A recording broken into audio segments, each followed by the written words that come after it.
అందరికీ నమస్కారం. మాఘమాసంలో నువ్వుల నూనెతో దీపం వెలిగిస్తే పాపాలన్నీ తొలగిపోతాయి. ఈ సంవత్సరం ఫిబ్రవరి 10 నుండి మార్చి 10 వరకు మాఘమాసం వచ్చింది.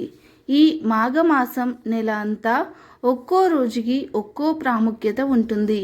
మాఘమాసం నెలలో ఏదైనా ఒకరోజు నదీ స్నానం చేస్తే గొప్ప ప్రయోజనాలను పొందవచ్చు. మాఘమాసం అంటే మాఘ అంటే పాపములను పోగొట్టుకునేది అని అర్థం. కాబట్టి ఈ విశిష్టమైన శక్తివంతమైన మాఘమాసంలో ఖచ్చితంగా నదీ స్నానాలు చేయడానికి ప్రయత్నించండి. మన నిత్య జీవితంలో మనం తెలిసి తెలియక ఎన్నో పాపాలను తప్పులను చేస్తూ ఉంటాము. వీటి వల్ల మనకు రాబోయే కాలంలో ఎన్నో కష్టాలను నష్టాలను ఎదుర్కొనవలసి వస్తుంది. వీటి వల్ల మనకి ఆర్థికంగా మానసికంగా నష్టాలు వస్తాయి. కాబట్టి మనం జీవితాంతం సుఖ సంతోషాలతో సిరి సంపదలతో జీవించాలంటే మనం చేసిన పాపాలను కడిగేసుకోవడమే మనకు ఉన్న ఏకైక మార్గం. కాబట్టి ఆ విష్ణుదేవుడే ఈ మాఘమాసాన్ని మనకి ఒక వరంగా ప్రసాదించాడు.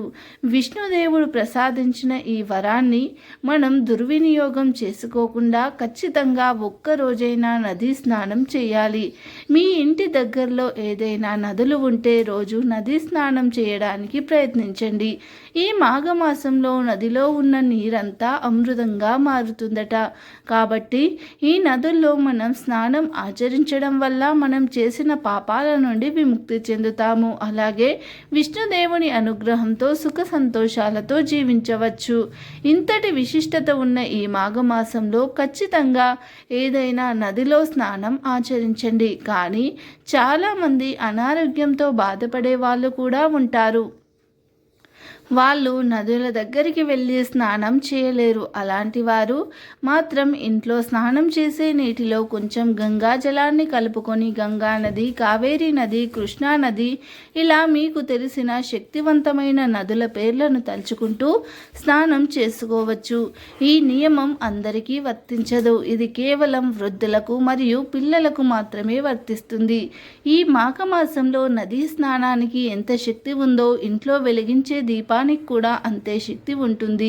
విష్ణుదేవునికి నువ్వులు అంటే మహాప్రీతి కనుక ఈ మాఘమాసం నెలంతా వీలైనంత వరకు నువ్వుల నూనెతోనే దీపారాధన చేయాలి.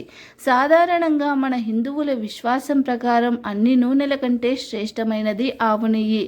ఆవులో ముక్కోటి దేవతలు కొలువై ఉంటారు. కాబట్టి ఇంతటి శక్తివంతమైన ఆవు నెయ్యితో మన ఇంట్లో దీపం వెలిగిస్తే ఆ దీపం వెలుగుతో దేవతలందరూ ప్రత్యక్షమై మనం కోరిన కోరికలను నెరవేరుస్తారు. కాబట్టి ఇంతటి ప్రాముఖ్యత ఉన్న ఆవు నెయ్యి కూడా ఈ మాఘమాసంలో ఉపయోగించవచ్చు. అది ఎలాగంటే మీరు దీపం వెలిగించేటప్పుడు కొంచెం నువ్వుల నూనెను కొంచెం ఆవు నెయ్యిని కలిపి దీపాన్ని వెలిగించవచ్చు. నువ్వుల నూనె వల్ల విష్ణుదేవుని అనుగ్రహం లభిస్తుంది. ఆవు నెయ్యితో దీపం వెలిగించడం వల్ల సకల దేవతల ఆశీర్వాదం మీ కుటుంబంపై ఎల్లవేళలా ఉంటుంది. ఈ మాఘమాసం నెల అంతా ఇంట్లో ఉండే స్త్రీలు ప్రతిరోజు దీపారాధన చేయడానికి ప్రయత్నించండి. ఎందుకంటే మాఘమాసంలోని ప్రతిరోజుకు ఒక్కొక్క విశిష్టత ఉంటుంది.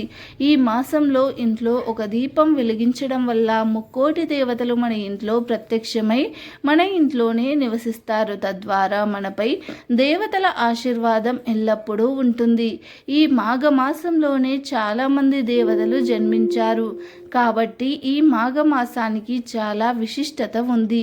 అన్ని మాసాల కంటే మాఘమాసం చాలా చాలా శక్తివంతమైనది మరియు ప్రాముఖ్యమైనది. ఈ మాఘమాసంలోనే చదువుల తల్లి అయిన సరస్వతీదేవి జన్మించింది. అలాగే ఈ మాఘమాసంలోనే ప్రత్యక్ష దైవమైన సూర్య భగవానుడు జన్మించాడు. ఇలా మాఘమాసంలోని ఒక్కో రోజుకు ఒక్కో ప్రత్యేకత ఉంటుంది. సర్వదేవతల ఆశీర్వాదాన్ని మనం పొందాలంటే ఈ మాఘమాసంలో ఖచ్చితంగా ప్రతి ఒక్కరూ నదీ స్నానాలు ఆచరించి ఇంట్లో దీపం పెట్టాలి. మీ ఇంట్లో అయితే ఈ నియమాలు పాటిస్తారో ఆచరిస్తారో వారికి ఖచ్చితంగా దైవానుగ్రహం కలిగి జీవితంలో కష్టాలు లేకుండా సుఖ సంతోషాలతో ఉంటారు. మనం చేసిన పాపాలన్నీ తొలగిపోతాయి. అలాగే ఈ మాఘమాసంలో ఏదైనా ఒక చిన్న దానం చేసినా అది కోట్ల రేట్ల పుణ్య ఫలాన్ని ఇస్తుంది.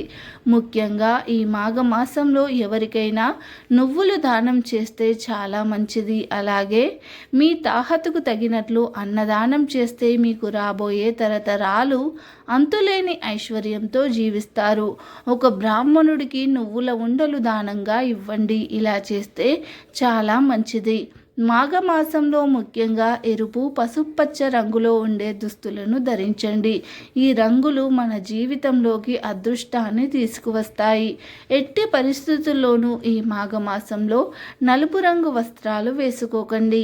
ఈ మాఘమాసంలో ఎవరైతే నలుపు రంగు వస్త్రాలు ధరిస్తారో వారికి ఏలినాటి శని పట్టి పీడిస్తుంది. ఎందుకంటే శనిదేవుడికి నలుపు అంటే ఎంతో ఇష్టం. కాబట్టి ఈ మాఘమాసంలో నలుపు రంగుని శనిదేవుడు చూస్తే వారిపై తన చెడు దృష్టిని ప్రభావిస్తాడు. కాబట్టి వీలైనంత వరకు ముఖ్యంగా స్త్రీలు నలుపు రంగు వస్త్రాలను ధరించకపోవడమే మంచిది.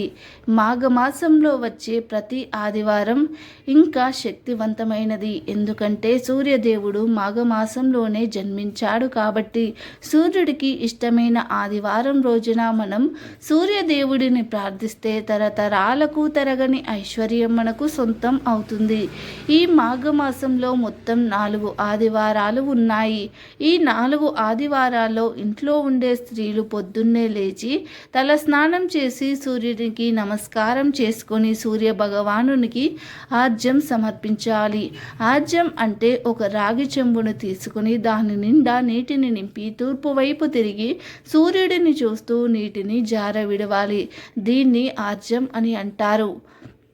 సూర్యుడికి ఆర్జ్యం సమర్పించిన తర్వాత ఓం సూర్యదేవాయ నమః అనే మంత్రాన్ని జపించాలి. ఇలా చేస్తే మన జాతకంలో సూర్యదేవుని స్థానం బలపడి మనకి అనారోగ్య సమస్యలు రాకుండా ఉంటాయి. ఈ మాఘమాసంలో దేవుడికి పూజ చేసేటప్పుడు పూజలో ఎర్ర పువ్వులు ఉపయోగిస్తే చాలా మంచిది. మాఘమాసంలో ప్రతి ఒక్కరూ ఖచ్చితంగా ఉదయాన్నే నిద్రలేవాలి. ఏ ఇంట్లో అయితే ఉదయాన్నే నిద్ర లెగుస్తారో వారికి మంచి జరుగుతుంది. వీడియో నచ్చితే లైక్ చేయండి, షేర్ చేయండి. అలాగే మన ఛానల్ని సబ్స్క్రైబ్ చేసి గంట సింబల్ని యాక్టివేట్ చేసుకోండి. మేం పెట్టే వీడియోస్ మీకు నోటిఫికేషన్గా వస్తాయి. వీడియో నచ్చితే కామెంట్ బాక్స్లో ఓం సూర్యదేవాయ నమః అని తప్పకుండా కామెంట్ చేయండి. ధన్యవాదాలు.